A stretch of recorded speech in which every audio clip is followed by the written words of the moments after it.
Hello friend, welcome back to my YouTube channel. चलिए, बहुत ही शानदार टॉपिक से आज जुड़ गए हैं और आज हम बात करेंगे कुछ गुणनखंड के सवालों के बारे में जो कि आपके एग्जाम के लिए काफी इंपॉर्टेंट है। अगर आप क्लास 5, 6, 7, 8 या 9 के किसी भी एग्जाम की तैयारी कर रहे हैं तो आपके लिए बहुत ही शानदार वीडियो होने वाला है। तो वीडियो को लास्ट तक देखिएगा, अपने दोस्तों में शेयर कीजिएगा ताकि उनको भी इससे बेनिफिट हो सके। ठीक है, और एक यकीन मानिए कि अगर आप इस वीडियो को लास्ट तक देख लेते हैं, बिना स्किप किए देख लेते हैं, तो आपको जो है गुणनखंड से सवाल के कोई भी दिक्कत नहीं होगा। आप क्लास 10th के गुणनखंड उठा लीजिए या क्लास 9th के गुणनखंड उठा लीजिए, कोई भी 1% का दिक्कत होने वाला नहीं है। मात्र हम इन सारे सवालों के बारे में, इन 4 सवाल से आपको पूरा जो है माइंड में फिक्स कर देंगे। और हम बोले कि आपको कि बताओ बाबू, यहाँ पे जो एक्स 4x² प्लस 8 या माइनस 5, इसका क्या होगा? इसका गुणनखंड यह होगा। ठीक है, हम बोल दिए कि 2x प्लस 5 या 2x माइनस 1 होगा। तो बोलिएगा कि सर कैसे हुआ? तो चलिए इसी को हम लोग आराम से बिल्कुल बेहतरीन तरीके से समझेंगे, तो काफी इंपॉर्टेंट होगा यहाँ पे। और यहाँ पे हम लोग इसको मिटा लेते हैं और फिर आंसर हम लोग इसका बनाना स्टार्ट करते हैं। और हाँ, इसको ध्यान से समझिएगा और थोड़ा भी स्किप कीजिएगा वीडियो, तो आपको जो है बेहतर तरफ समझ में नहीं आएगा, आप स्टेप को मिस कर देंगे। ठीक है, और मिस करने का मतलब क्या होता है कि आप क्वेश्चन लगेगा कि आपको सही बना रहे हैं लेकिन वहाँ पे समझ में आ जाएगा, आप जाकर फंस जाइएगा। ठीक है, तो चलिए ये बहुत अच्छे टाइप का क्वेश्चन है और इसको समझते हैं। सबसे पहले हम इसका पहला वाला बनाते हैं। और पहला क्या है? तो पहले बनाने के लिए हम क्या करेंगे, यहाँ पे बात करेंगे, पहले लिख लेते हैं इसको। 4x² प्लस 8x अब माइनस 5। अब कहिएगा कि सर इसको तो लिख लिए, तो लिखने के बाद इसको आगे सॉल्व कैसे करेंगे? तो बस आपको कुछ बातें ध्यान रखना है जो हम एक लाइन में ही बताएंगे आपको। ठीक है, तो देखिए सबसे पहले बात करते हैं तो लास्ट वाला और फर्स्ट वाला। ठीक है, यानी फर्स्ट टर्म और लास्ट टर्म को हम क्या करेंगे? मल्टीप्लाई करेंगे। ठीक है, फर्स्ट टर्म और लास्ट टर्म को क्या करेंगे? मल्टीप्लाई करेंगे। तो बाबू मल्टीप्लाई अगर करते हैं हम, तो आपको मालूम है कि 5 चौका कितना होता है? 20 होता है। ठीक है, यहाँ तक कोई दिक्कत नहीं। 5 चौका कितना होता है? 20 होता है। अब 5 से 4 से गुना करते हैं तो 20 होता है। अब पूछेगा सर 20 तो हम काहे के लिए किए, अब 20 को क्या करेंगे? यहाँ पे तो हमको 8 करना है। तो देखिए बाबू, यहाँ पे इसी को तोड़ने के लिए हम लोग पहले क्या किए? तो पहले फर्स्ट और लास्ट को जो है गुना किए। ठीक है, क्या किए? गुना किए। अब गुना करने के बाद हमारा जो आंसर प्राप्त हुआ 20 प्राप्त हुआ। अब जो 20 प्राप्त हुआ ना, गुणनफल में हम क्या करेंगे? गुणनफल का हम गुणनखंड निकाला स्टार्ट करेंगे, इसको रफ बोल लेंगे। ठीक है, रफ हम करें इधर, ध्यान रखिएगा। 20 का गुणनखंड निकालेंगे, तो गुणनखंड निकालते हैं। चलिए, 2 से निकालते हैं 10 बार में, फिर 2 से निकालते हैं 5 बार में। यहाँ तक कोई दिक्कत नहीं। अब देखिए गुणनखंड तो निकालिए, अगला स्टेप में क्या करेंगे सर? तो अगले स्टेप में हम क्या करेंगे, इसको देखना है हमको कि इसको कैसे लिखे कि यहाँ पे 8 आ जाए। ठीक है, जोड़ घटाव करने पे क्या आ जाए? 8 आ जाए, और गुना करने पे क्या आना चाहिए? 20 आना चाहिए। ठीक है, तो ऐसे हम लोग को रूल लिखना है कि दोनों कंडीशन को सर्टिफाइड करे। ठीक है, तो कहिएगा सर यहाँ पे अगर हम लिखते हैं 2 दूना 2 गुने 2, 2 दूना 4 और 5 गुने 1 लिखते हैं तो 5 एकम 5। तो कहिएगा कि सर तो यहाँ पे तो गलती हो गया, और हम इसको दोनों को जोड़ते हैं तो आपका 9 आ जाएगा। ठीक है, अगर हम इसको दोनों को घटाते हैं तो आपका सर 1 आ जाएगा। तो हम तो सर्टिफाइड कर नहीं रहा है, लेकिन गुना अगर करते हैं हम 5 चौका 20, तो ये तो कर रहा है। लेकिन हमारा क्या हुआ कि जो दोनों कंडीशन में एक को सर्टिफाइड कर रहा है लेकिन एक को सर्टिफाइड नहीं कर रहा है, तो इसको हम लोग नहीं ले पाएंगे। तो अब सोचिएगा, एक और चीज सोचेंगे कि हम कैसे आखिर करें कि 8 आ जाए। तो देखिएगा कि हम कहेंगे कि सर यहाँ पे अगर 5 दूना 10 करते हैं हम, तो 5 दूना 10, और 10 में अगर 2 से गुना करते हैं तो हो जाएगा 20। उसी तरह अगर हम क्या करते हैं, 10 में से अगर हम 2 घटाते हैं तो क्या हो जाएगा आपका? तो हो जाएगा 8 हो जाएगा। ठीक है, क्या हो जाएगा? 8 हो जाएगा। इसको हम ऐसे भी लिख सकते हैं, -2 प्लस 10, यानी फिर भी इसका आंसर 8 ही आएगा। ठीक है, क्योंकि बड़ा साइन का जो मतलब वहां पे बड़ा लिखाता है, यहाँ पे कोई दिक्कत नहीं है। तो हम लोग तो गुणनखंड तोड़ लिए, हमारे दोनों कंडीशन जो है क्या हो रहा है? सर्टिफाइड कर रहा है। तो चलिए इसको बनाना स्टार्ट करते हैं। बनाने के लिए क्या करेंगे, सबसे पहले 4x² को लिख देंगे।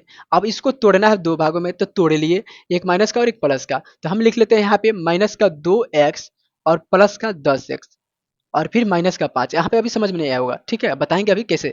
अब क्या किया ना, देखिए अब 10x में से 2x को अगर हम घटाते हैं तो 8x प्राप्त होगा कि नहीं? अब प्लस का 8x प्राप्त करना है हमको। ठीक है, क्या करना है जी? प्लस का 8x प्राप्त करना है, इसलिए हम प्लस को जो है, प्लस का साइन वाला जो मान है उसको हम ज्यादा लिखे हैं। ठीक है, यहाँ पे कोई दिक्कत नहीं हुआ होगा। चलिए अब आगे बढ़ाते हैं स्टेप को। अब आगे बढ़ाते हैं तो इसमें क्या करेंगे, 4x² माइनस 2x, ठीक है, प्लस 10x माइनस 5। इसको हम लोग दो खंडों में कर लिए। क्या कर लिए? दो खंडों में, क्योंकि गुणनखंड कर रहा है तो खंड तो करना पड़ेगा। ठीक है, तो जब दो खंडों में किए ना, तो अब इसमें आपको एक और बात, तीसरा जो बात आपको ध्यान रखना है, वो बात क्या रहा ध्यान रखना है? तो इसमें बोलिएगा कि सर क्या रखना है, ध्यान बताइए। तो इसमें आपको कॉमन ढूंढना है, इस दोनों में नंबर में कॉमन ढूंढना है, और इस दोनों नंबर में भी कॉमन ढूंढना है। तो चलिए यहाँ पे रफ में ढूंढते हैं कॉमन। पहले है यहाँ पे 4x², ठीक है, और यहाँ पे है 2x। अब बोलेंगे सर तो यहाँ पे तो हो गया, ठीक है, तो इसको कैसे लिखेंगे? तो देखिए इसको हम 4 को क्या नहीं लिख सकते हैं, 2 गुने 2 x गुने x। उसी तरह इसको हम 2 गुने x नहीं लिख सकते हैं? लिख दिए कि नहीं? तो कहेगा हाँ सर ये तो लिख दिए। तब देखिए सर, तो जब लिख दिए ना तो यहाँ पे दो कॉमन मिल रहा है और इधर से एक्स ए को कॉमन मिल रहा है। ठीक है, तो जो कॉमन मिल रहा है ना उसको हम लोग बाहर लिख लेना है बस। तो हमारा क्या निकला जी? तो दो एक्स कॉमन निकल गया सर। कहिएगा कि सर दो एक्स कॉमन निकल गया, तो बचा आखिर क्या? तो अभी हमारा बचा है ना, दो एक्स बचा है ना, बड़ा वाला नंबर में बचा है दो एक्स, तो इसका मतलब क्या है, दो एक्स बचा है। अब देखिए माइनस कर दिए, अब यहाँ पे क्या हुआ ना कि दो एक्स है। ठीक है, दो एक्स है तो दो गुने एक्स है, और यहाँ पे भी हमको निकाल कॉमन क्या निकाले, देखिए कॉमन निकाले उसको लिख रहे हैं, दो गुने एक्स निकाल दिए, और ये जो हमारा है, तो जब दोनों में से दोनों कॉमन निकलिए गया तो आखिर क्या बचा, तो एक बचा, तो यहाँ पे लिख देंगे हम एक लिखेंगे, लेकिन माइनस के साइन के साथ लिखेंगे। ठीक है, माइनस के साइन के साथ लिखेंगे। चलिए उसके बाद बात करेंगे अगर हम, तो यहाँ पे प्लस है तो प्लस लिख लेंगे। अब कहिएगा सर इसमें से क्या निकाले कॉमन, तो आप लगाइए दिमाग और लिखा लिए इसको कॉमन। तो सबसे पहले क्या करेंगे, यहाँ पे इसको हम थोड़ा रफली रिमूव कर लेते हैं, और यहाँ पे रिमूव कर लेते हैं इसको, क्योंकि यहाँ पे समझ में आ गया होगा आपको यहाँ तक। देखिए 10x बराबर 5, तो देखिए किसको ऐसे कॉमन निकालेंगे, तो 5 गुने, यहाँ पे x लिख सकते हैं कि नहीं, और सॉरी 5 गुने 2 गुने x लिख सकते हैं। उस तरह यहाँ पे 5 गुने 1 लिख सकते हैं। कॉमन क्या मिल रहा है, कॉमन मिल रहा है 5। तो कहे कि सर हम यहाँ पे 5 निकाल दे तो कोई दिक्कत, तो नहीं जी बाबू कोई दिक्कत नहीं है। अब यहाँ पे देखिए बचा क्या हमारा, तो 2x बचा।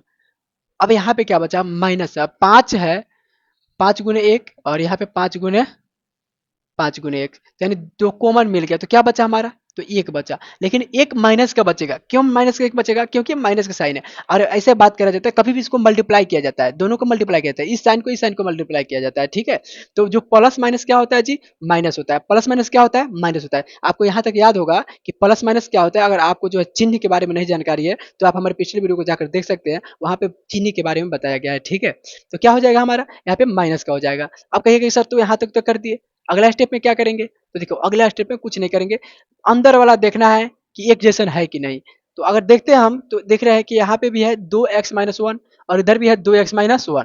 तो कहे कि सर तो ये दोनों तो एक जैसन है, तो एक जैसन है तो इसका मतलब हमारा गुणनखंड यहाँ तक सही है। ठीक है, एक जैसन है तो गुणनखंड हमारा क्या है जी, यहाँ तक सही है, इसमें कोई डाउट नहीं होगा। ठीक है, यहाँ तक जो हमारा एक जैसन है तो सही है। तो बाहर वाला क्या करेंगे सर, तो बाहर वाला को क्या करेंगे, एक बार लिख लेंगे। ठीक है, और अंदर वाला में से दोनों में से कोनो एगो लिख लेंगे, क्योंकि हमारा दोनों जो है एक जैसन है। ठीक है, तो यही जो हमारा फाइनली आंसर हो गया गुणनखंड का। ठीक है, फाइनली क्या हो गया, गुणनखंड का जो हमारा यही आंसर हो गया। तो यहाँ तक कोई डाउट नहीं होगा, बहुत ही आसानी से आप इसको देख चुके हैं। ठीक है, चलिए 2 नंबर क्वेश्चन को हल सॉल्व करते हैं, और 2 नंबर क्वेश्चन क्या है यहाँ पे इसको मिटा लेते हैं। अभी तक स्क्रीनशॉट नहीं किया तो कर लीजिए और घर पे प्रैक्टिस कीजिए। ठीक है, चलिए इसको मिटा लेते हैं, और मिटाने के बाद इसको रफ को भी मिटा लेते हैं, क्योंकि अब फिर अब दूसरे क्वेश्चन का दूसरा बार रफ करेंगे। तो चलिए यहाँ पे अब इसको फिर लिखते हैं एक बार और क्वेश्चन को, 2 नंबर क्वेश्चन, 1 नंबर बना लिए, 2 नंबर लिखते हैं। 2 नंबर क्या है कि x² प्लस 9x-36। अब तो देखिए अब क्या हुआ ना कि आप कहिएगा सर तो पहले लास्ट में तो उसमें गुना किए थे क्योंकि 4 और 5 था, इसमें तो कुछ है ये नहीं है। तो देखिए बाबू यहाँ पे कुछ नहीं होता है तो एक होता है, नहीं कहा जाता है कि जिसका कोई नहीं होता उसका भगवान होते हैं, उसी तरह यहाँ पे इसका कोई नहीं है तो इसका एक है। ठीक है, एक ऐसा नंबर है जो सबके साथ लगा रहता है। एक क्या है जी, एक ऐसा नंबर है जो सबके साथ लगा रहता है, तो यहाँ पे एक रहता है। तो कहिएगा कि सर एक से कैसे गुना करें, तो 36 में एक से गुना करेंगे, अगर हम यहाँ पे रफ करते हैं 36 में एक से गुना करेंगे तो हो जाएगा 36। ठीक है, कोई दिक्कत नहीं, 36 में एक से गुना करेंगे तो हो जाएगा 36। अब क्या करना है आपको, तो बताइए, बोलिएगा कि सर अभी तो बताए थे आपकी इसका गुणनखंड करना है, तो गुणनखंड कर लेते हैं। पहले 2 से भाग लगाते हैं इसमें, तो 18 दूना 36। फिर अगर यहाँ पे हम 2 से भाग लगाते हैं तो 9 दूना 18। फिर अगर यहाँ पे 3 से भाग लगाते हैं तो 3 त्रिका 9, यहाँ पे 3 एकम 3। यानी इसको जब तक काटना है ना, इसको तब तक काटना है जब तक क्या हो जाए, ये जो अभाज्य संख्या प्राप्त ना हो जाए। ठीक है, अभाज्य संख्या प्राप्त न हो जाए, यानी प्राइम फैक्टर हम लोग को प्राप्त हो जाएगा तबे इसको छोड़ेंगे। तो देखिए 3 एक प्राइम फैक्टर हो गया, और ये जो नहीं कटेगा किसी नंबर से। ठीक है, एक प्राइम फैक्टर नहीं होता, इसको बिल्कुल ध्यान रखना है, एक कभी वैल्यू इसमें नहीं करेंगे क्योंकि वही मतलब वही हो जाएगा। तो चलिए यहाँ पे आप कहिएगा कि सर इसको कैसे लिखेंगे आप, अभी आप बताए थे। तो यहाँ पे क्या करेंगे बाबू, इसको फिर हम वही ढूंढेंगे, इसका जो है पेयर ढूंढेंगे कि कैसे करेंगे यहाँ कि हम 36 आ जाए, और कैसे करेंगे कि 9 आ जाए। ठीक है, तो चलिए इसको अगर देखते हैं तो यहाँ पे पहले लिख लेते हैं 2 गुने 2 गुने 3 गुने 3, इतना ही फैक्टर है इसका 36 का। 36 का फैक्टर इतना ही है ना, हाँ यहाँ पे इतना ही है। अब कहिएगा कि सर इसको कैसे लिखे, तो देखिए बाबू यहाँ पे अगर हम करते हैं तो 2 दूना 4, 4 तियाँ 12। ठीक है, 12 हो गया, और 3 एकम 3, या 12 में से अगर हम 3 घटाते हैं तो बचेगा 9। कहेगा कि हाँ सर ये तो सही है। अगर फिर हम क्या करते हैं और 12 में 3 से गुना करते हैं तो 12 3 36, यानी दोनों कंडीशन क्या हो रहा है हमारा फुलफिल हो रहा है। तो इसको हम कैसे लिखेंगे, तो इसको हम लिखने अगर चाहें तो हम कैसे लिख सकते हैं जी, तो हम यहाँ पे देखो इसको देखेंगे और यहाँ पे हमको चाहिए एक चाहिए अगर, तो हम कैसे लिख सकते हैं, तो -3 अब प्लस के 12, तो फिर इसका आंसर आएगा 9 आएगा। ठीक है, तो इसको हम इस फॉर्म में भी लिख सकते हैं और इस फॉर्म में भी लिख सकते हैं। तो चलिए इसको लिख लेते हैं यहाँ पे, और यहाँ पे है हमारा एक। ठीक है, मार्कर को चेंज करते हैं ताकि बेहतर समझ में आए आपको। अब देखिए यहाँ पे क्या हुआ, तो एक्स स्क्वायर को तो एक्स स्क्वायर लिख लेंगे। यहाँ पे क्या लिखेंगे जी, तो -3x अब प्लस का 12x, क्योंकि 12 में से अगर 3x को घटाएंगे तो 9x बचेगा, प्लस का बचेगा। यहाँ पे जो सेम कंडीशन यहाँ पे फिल हो रहा है। अब माइनस का यहाँ पे 36 है तो 36। अब देखिए ये भी एक टर्म 2 3 4 टर्म में हो गया, तो इसको भी क्या करेंगे, तो अगले स्टेप में क्या करेंगे, इसको एक्स स्क्वायर -3x को एक कोष्ठ में रखेंगे, प्लस है तो प्लस, और 12x -36 को एक कोष्ठ में रखेंगे। अब कहेंगे कि सर इसको आप क्या करेंगे, तो आपको तो अभी बताए थे, जस्ट क्या बताए थे कि इसका में से आप कॉमन ढूंढना है। तो आप समझदार हो ही गए होंगे कि आप इसमें कॉमन ढूंढ पाएंगे। ठीक है, तो इसको चलिए मिटा लेते हैं, इस रफ को मिटा लेते हैं, फिर नया रफ करते हैं। ठीक है, चलिए यहाँ पे रफ करना स्टार्ट करते हैं और कहिएगा कि सर इसमें ढूंढिए, तो हम कैसे ढूंढिए, आप ढूंढिए ना, इसमें ढूंढ के बताइए। तब देखिए एक्स गुने एक्स और 3 गुने एक्स, यानी 3 गुने एक्स, यानी 3 गुने एक्स। ठीक है, इसमें कॉमन क्या मिल रहा है बाबू, तो कॉमन एक्स मिल रहा है। ठीक है, कॉमन क्या मिल रहा है, एक्स मिल रहा है। तो हम इसमें केवल कॉमन एक्स ही निकाल पाएंगे, क्योंकि यहाँ पे नंबर है नहीं, आई को नंबर तो निकलेगा नहीं, दोनों में कॉमन मिलना चाहिए। कहेगा सर तो एक तो भी कॉमन मिल रहा है यहाँ पे ना, अगर हम यहाँ पे एक लिख दे तो बाबू एक मिल रहा है, तो इसका मतलब गुना करें तो एक ही हो जाएगा, उसका वैल्यू जो है नहीं लिखा जाता है। ठीक है, चलिए यहाँ पे एक्स हो गया, तो एक्स में से दो एक्स में से एक एक्स निकल गया, तो क्या बचेगा, एक एक्स बचेगा, एक एक्स बचा कि नहीं। फिर उसी तरह यहाँ पे क्या करेंगे जी, तो कहेगा सर यहाँ पे हम 3 बचा, क्यों 3 बचा, क्योंकि जो है एक्स निकल गया था तो 3 बचा था, तो ये तो सही है। आगे इसको देखते हैं, इसमें क्या निकाले कॉमन, कि यहाँ पे एक्स और 3 बचे, यहाँ पे एक्स बचे और यहाँ पे 3 बचे। तो यहाँ पे हम 12 निकाल देते हैं डायरेक्ट, तो एक्स बचेगा यहाँ पे और यहाँ बचेगा 3 बचेगा, माइनस का 3 बचेगा, क्योंकि प्लस माइनस माइनस होता है। ठीक है, प्लस माइनस माइनस होता है। तो यहाँ पे चलिए आगे स्टेप बढ़ाते हैं। अब देखते हैं कि सर कहिएगा कि सर एक जैसन तो दिख ही रहा है, तो यानी यहाँ पे हमारा सॉल्व हो गया क्या, तो हाँ बस यहाँ पे ही सॉल्व हो गया आपका। पहले अंदर वाला को लिख लेते हैं, दोनों में से कौन है एक को, और फिर बाहर वाला को लिख लेते हैं। आप पहले बाहर वाला के पहले लिख सकते हैं, अंदर वाला के बाद में लिख सकते हैं, आंसर पे कोई इफेक्ट नहीं पड़ेगा। ठीक है, तो यहाँ तक कोई डाउट नहीं होगा, बहुत ही आसानी से इसको आपको समझ में आ गया होगा। ठीक है, तो अभी तक स्क्रीनशॉट नहीं किया तो कर लीजिए स्क्रीनशॉट और इसको प्रैक्टिस कीजिए घर पे बैठ के।